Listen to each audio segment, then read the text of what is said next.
मैंने पिछले 2-3 किसी दुआ सेशन में शायद मैं कह बैठा था या मैंने कहा था, क्योंकि ऊपर तले पेशेंट मेरे क्लिनिक पे जो आते हैं या कई ऐसी वुंडेड रूहें होती हैं कि वो बच्चियां या बच्चे जो थे वो उनकी वजह से, चूँकि ऊपर तले कुछ लोग आए तो उन्होंने ये कहा या उनका चाइल्डहुड ट्रामे में ये था कि वो मामा बाबा के बेडरूम में सोते थे, छोटे होते वो कुछ जो भी उन्होंने देखा। तो मैंने इशारतन कहा कि अगर आपके घर में एक ही कमरा है और मजबूरी है आपने वहीं सोना है, तो आपका बच्चा जो 2 साल से बड़ा है या 2.5 साल का, क्योंकि मुझे जिन लोगों ने मेरे से डिस्कस किया वो 2.5 साल की एज की बातें उन्हें याद थी। ठीक है, हम ये समझते हैं कि 2.5 साल के बच्चे को कोई सेंस नहीं है या वो सोया हुआ है, लेकिन अगर मियाँ बीवी हैं और वो कमरा भी एक ही है तो फिर दूसरे किसी कहीं चले जाएं जहाँ बच्चे सोए हुए हैं, वहाँ कम से कम वो एक दूसरे के साथ इंटीमेट ना हो,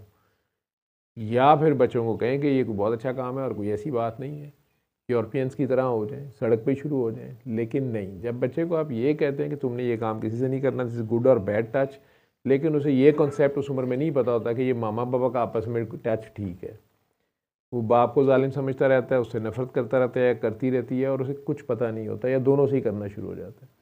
मैंने ये बात कही थी और कहा कि यार मतलब हया का तकाजा भी है, या कोशिश करें, मजबूरी है, अगर है ही एक कमरा है या जो भी है, सेल कोई बाथरूम तो होगा, तो आप अवॉइड करें। इशारा एक मैंने दिया।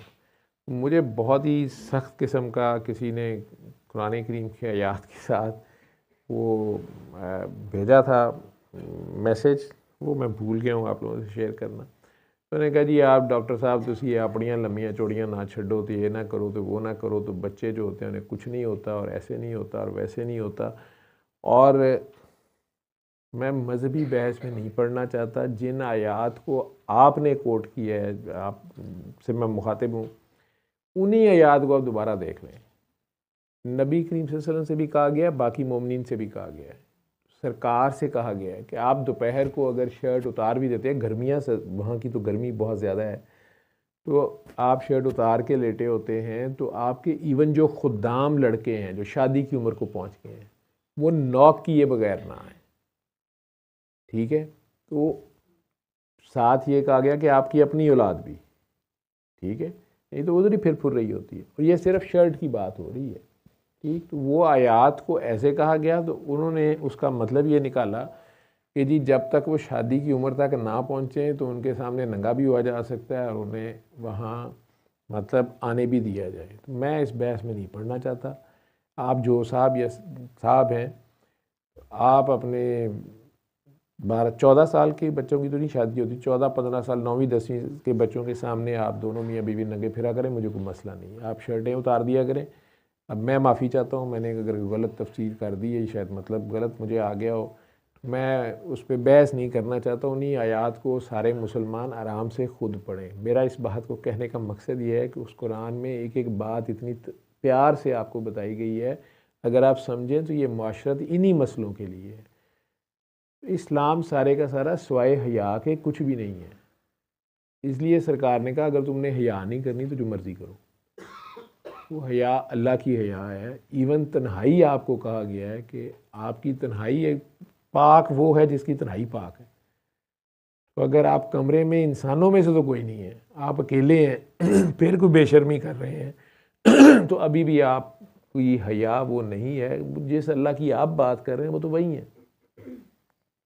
इस लेवल पे आपको सोचने को कहा गया है। लेकिन जिन आयात को आपने गुस्से में जो भी कह दिया है, मुझे नहीं पता, शायद आपको आदत थी ऐसे ही घर में फिरने की है नहीं, लेकिन उसको पर्सनल ना लें, उन्हें दोबारा गौर करें, किसी सियाने से समझ लें, किसी की भी तफसीर को पढ़ लें, मुझे लताड़ने की बजाय। और आपका मशवरा वो बाकी ठीक है, मैं डॉक्टरी कर रहा हूँ, मैं डॉक्टरी करता रहूँगा, लेकिन आप उन्हें दोबारा देख लें। तो जब इतनी बारीकी से इतनी बात भी रब ने बताई हुई है, ठीक है, बच्चों के बारे में भी यही बताया गया है, वैसे ओवरऑल भी मेहनत की जैसे यही कह दिया गया कि इवन जना भी देख लो तो उसका जिक्र ही ना करो अनटिल अनलेस कि अगर वो कपल ऐसा बेगैरत हो। ये जना बिल जबर की बात नहीं हो रही, वहाँ आपने गवाही देनी है अगर किसी के साथ ज़्यादती हुई है और वो सारा उस मजलूम के साथ खड़ा भी होना है, उसको रोकने, उसे बचाने की कोशिश भी करनी है। लेकिन अगर कोई ऐसा कपल है कि वो ऐसी कोई हरकत कर रहा है, तो अगर आपकी नज़र पड़ गई है, बजाय इसके कि आप उनके कमरों में पीपिंग टॉम बन के झांक रहे हो या खुद, इससे ये भी समझ लें कि पोर्नोग्राफी हराम है फिर, ठीक है, या उसको आगे शेयर करना या उसको बताना वो भी फिर गलत है। बात तो एक ही है, लेकिन कर रहे हैं सारे, आगे शेयर भी हो रहा है, सारा कुछ हो रहा है।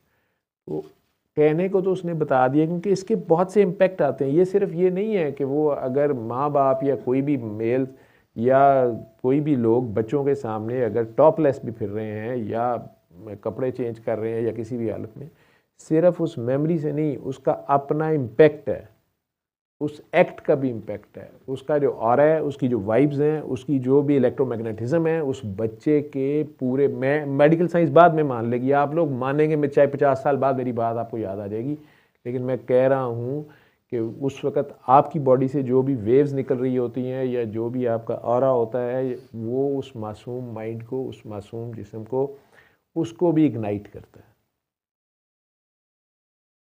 और वो कोई भी गलती कर सकता है भाई। वो छोटा मासूम बच्चा जो है, उसके हार्मोनल इम्बैलेंस क्रिएट हो सकता है, या वो सर जाती है तो वो कोई भी बेवकूफ़ी किसी बहन के साथ ही बदतमीज़ी कर सकता है। तो ये रोल आपको ही ध्यान करना पड़ेगा, इससे ज़्यादा और मैं कितने ढके छुपे लफ्ज़ों में आपको कहूँ। बाकी अगर इसको आप नहीं इससे समझते, जैसे वो यूनिवर्सिटी में प्रोफेसर साहब ने डांटा दो बच्चों को, मतलब ऑन रिकॉर्ड है, और दूसरे दिन अब्बा जी ने जाके कॉलेज में बीसी समेत सबकी क्लास ले ली कि बच्ची मेरी यहाँ पे ये पढ़ने आती है, बाकी वो जो भी काम कर रही है उसमें आप कौन होते हैं उसे डिस्टर्ब करने वाले। तो 100 बिस्मिल्लाह, अगर आप इतनी तरक्की कर गए हैं तो वो भी ठीक है, तो फिर हालात किधर जा रहे हैं, नहीं जा रहे वो आप खुद कफील होते जा रहे हैं हर चीज़ में। वो कल्चर तो आना ही आना है इधर, जब आपने सारा कुछ अडॉप्ट किया उनका और उसको फैशन बना दिया है, और उसी को वो आपकी एलीट क्लास का जो है वो स्टेटस सिंबल बन जाती है।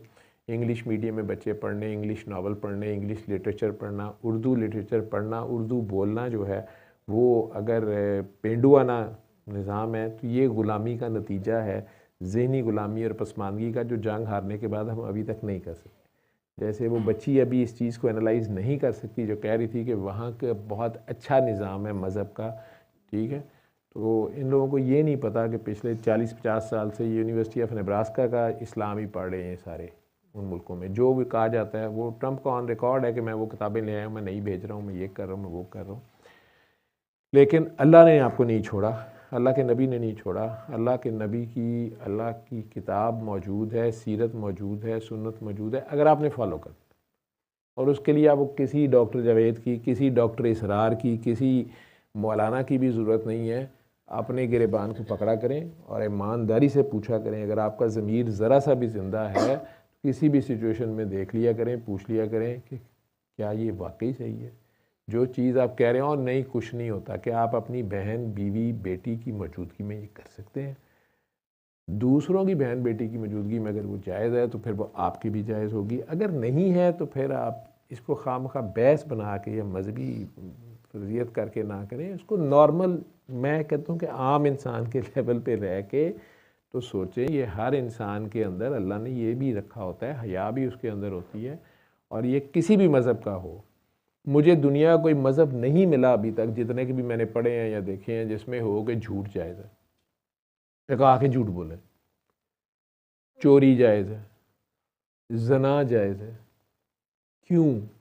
क्योंकि हम सारों का बनाने वाला एक है, हम सारों के अंदर नेचर एक है। हम सारे जिस मर्ज़ी मज़हब से हों, जिस मर्ज़ी नस्ल से हों, जिस मर्ज़ी ख़ित्ते से हों, बेसिक्स हमारी सेम है।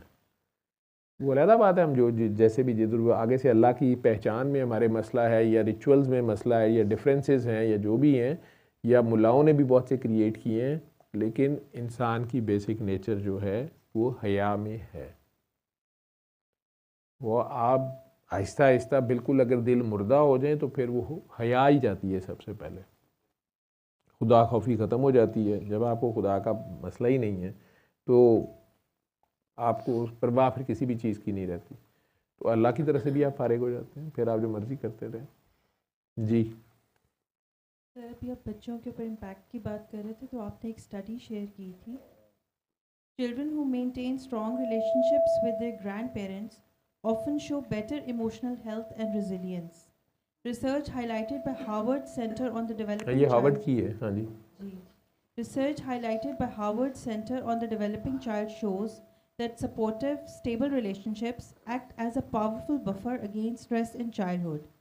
These nurturing connections help regulate the nervous system and promote healthier emotional development. Grandparents often provide exactly this kind of steady, caring presence. As a result, kids who see them regularly tend to show lower depression, calmer stress responses, and greater empathy. आप ये भी कह सकते हैं कि सारा आपको Harvard की स्टडी की है, क्या ज़रूरत पड़ गई है, फिर आप खुद भी उनसे इम्प्रेस हैं। मैं नहीं इम्प्रेस, आप उनसे डिप्रेस हैं। वो काकी जी से मैंने ज़्यादा बहस नहीं की थी, उन्हें प्यार से बस, चूँकि इतने लोगों में अगर वो ऐसे लगना था जैसे उसे कॉर्नर कर दिया या वो ऑफेंड फील कर सकती थी, तो चूँकि आप हार्वर्ड वालों की बात सुनते हैं तो इसलिए कि मेरे लिए इसमें कोई नई चीज़ नहीं है। ये आपके बड़ों के बारे में आपको अपने माँ बाप के, अगर वो बूढ़े भी हो जाएं, वो गलत भी हों, तो आप उफ ना करें। तो जब माँ बाप बूढ़े होते हैं तो अमूमन आपकी अपनी उम्र जो होती है, आपके अपने बच्चे भी पास होते हैं। तो आपके बच्चों के सामने अगर वो ये देखते हैं कि बहरहाल दादे दादी की ये रिस्पेक्ट करनी है कि वो गलत भी थे तो अब्बा चुप कर गया, उसको गलत बात पे डांट पड़ गई, जिस तरह मुझे उस दिन अब्बा ने उसके हिस्से की मुझे डांट डाल दी थी, बच्चे खुश तो हो जाते हैं, लेकिन साथ उन्हें पता चलता है कि बहरहाल अब्बे का भी कोई अब्बा है। तो बड़ों के पास, दादा दादी, ग्रैंड पेरेंट्स के पास, नाना नानी के पास सेफ भी फील करते हैं। तो गोरे ने स्टडी करके ये कहा कि उनमें डिप्रेशन कम होता है। वो खातून क्या कह रही थी कि मुझे बच्चों की केयर करके भी डिप्रेशन हो जाती है, लेकिन वैसे मुझे किसी से मेरा ताल्लुक ही नहीं, मैं किसी के घर जाती नहीं। वो क्यों नहीं जाती? इसलिए कि ये हमारे यहाँ पे यही है कि हम वैसे गए तो ननान ने कोई गल करती, तुसी बड़े अच्छे जज्बे लैके बच्चे ईद मनान गए तो अगू भरजाई ने कुछ ठोक दी, ठीक है, दरानी ने कुछ, जठानी ने सूट अल्लू गल कर दी, ठीक है, जुत्ती ने दी, तो वो गोरों ने इन मसलों से जान छुड़ा ली है। अगर देखें तो उनके लतीफ़े भी सास के बहू के यही हैं, लतीफ़े उनके भी यही हैं, सास उनके माँ भी मजाक ही है, लेकिन वो आहिस्ता आहिस्ता इन चीज़ों से फारिग हो गए हैं। उन्होंने शादी को वैसे ही छोड़ दिया है, वहाँ पे अब वो रिलेशनशिप में ही गुजारा करते हैं, क्योंकि कानून इतने सख्त बना दिए गए हैं औरतों की हिफाजत, और इस चक्कर में कि वो शादी करके, वो चूँकि कानून लगते हैं, जुर्माने पड़ते हैं, सारा कुछ होते हैं, वो शादी रजिस्टर ही नहीं कराते। 3-4 बच्चे पैदा करके दोनों गवर्नमेंट को कह देते हैं कि यार हमारा आपस में कोई मूड नहीं है, अंडरस्टैंडिंग नहीं हुई। बच्चे सोशल वेलफेयर वाले वहाँ अदारे बने हुए हैं, वो शौक़ से उन बच्चों को लेते हैं। क्यों? क्योंकि गवर्नमेंट से ठीक ठाक फंड मिलता है उन अदारों को, उन बच्चों को पालने का। वो उन तक कितना पैसा पहुंचता है, कितना नहीं पहुंचता। और इवन जो पेरेंट्स रहना भी चाहते हैं, हमारे लोग जो यहाँ से बड़ा शौक़ है जिन्हें यूरोप जाने का, अमेरिका जाने का, वहाँ से मुझे वो नाम भूल जाते हैं, आयरलैंड वाली का कोई और नाम है, जो ऑर्गेनाइजेशंस हैं, तो मेरे साथ रोते हुए जब वो कहते हैं कि वो हम दोनों लड़ रहे थे, मियाँ बीवी लड़ रहे थे, ठीक है, हमारे तो बंदे का मतलब हमारे यहाँ पे लड़ाई का मुझे पता है कि मेजॉरिटी मर्द हज़रात जो हैं, मैं ऐसे खबीस हैं, औरत को मारा मारी पे भी उतर आते हैं।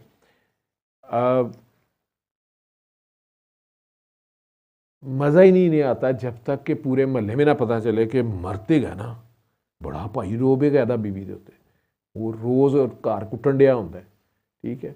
वहाँ पे क्या मसले अब होते हैं कि हम दोनों लड़ रहे थे, हम सायों में से किसी ने फ़ोन कर दिया, वो सोशल सिक्योरिटी वाले आ गए या बच्चों ने कर दिया, अब वो कह रहे हैं कि बच्चे आपके ख़राब हो जाएंगे, बच्चे हम लेके जा रहे हैं। मैंने कहा यार बड़ी उन्होंने बच्चों की प्रोटेक्शन करते हैं, उसके बावजूद वहाँ पे ये मैस शूटिंग्स बच्चा स्कूल में ही कर रहा है, ये क्या बकवास है। उसने कहा डॉक्टर साहब बच्चे उजड़ जाते नहीं। मैं क्या मतलब, कहना जी पैसे मिलते हैं वो इसलिए आते हैं, वो महकमा और होता है, वो आता है, वो बच्चे शच्चे अपने कब्जे में करता है। कहते नहीं जी आप दोनों लड़ते हैं, घर का माहौल ख़राब है, बच्चे ख़राब हो जाएंगे। बच्चे गवर्नमेंट की कस्टडी में, गवर्नमेंट की कस्टडी कौन सी, वो NGOs के अंडर, और पैसे वो ठीक टका के ले लेंगे जो कि आपकी तनख्वाहों में से कटेंगे। आप दोनों जो भी जॉब्स करेंगे, जो भी आपके अकाउंट्स हैं, वहाँ से हर महीने तनख्वाह में पहले ही कट जाएंगे, ठीक है। गवर्नमेंट भी अपने पल्ले से नहीं देगी, वो आपसे ले लेगी, आप जहाँ मर्जी जाएंगे।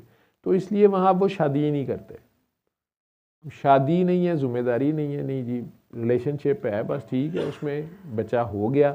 जब उन्होंने ये अमेरिका की सबसे बड़ी डिबेट जिसके लिए दोनों पार्टियों ने आपस में इतना ज़ोर लगाया और 30 साल 40 साल की प्लानिंग करके एक पार्टी दूसरी ऊपर आई, अपनी मर्ज़ी के जज ला के वो लॉ उन्होंने चेंज कराया, क्योंकि कुछ उसमें हैं जो मज़हब को ज़्यादा फॉलो करते हैं, दूसरे ज़्यादा लिबरल हैं।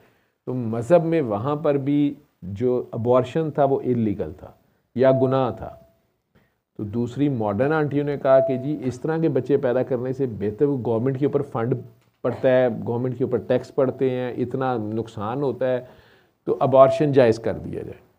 तो एक पार्टी ने वो लॉज अप्रूव करा लिए जब 80s में, तो 20 में से 12 जज चाहिए थे कि वो उसको ओवर रूल करते, ऐसे समझ लें। तो वो दूसरी पार्टी के जज ही 12 नहीं बन रहे थे। 20-30 साल लगा के उन्होंने, ये पिछली टर्म की गवर्नमेंट में, तो उनके आखिरकार दूसरी पार्टी के 12 जज हो गए। उन्होंने अचानक दोबारा अबॉर्शन इलीगल कर दिया। ये किन का कानून है? इंसानों का। अल्लाह का कानून क्या है? सीधा सीधा है, ठीक है।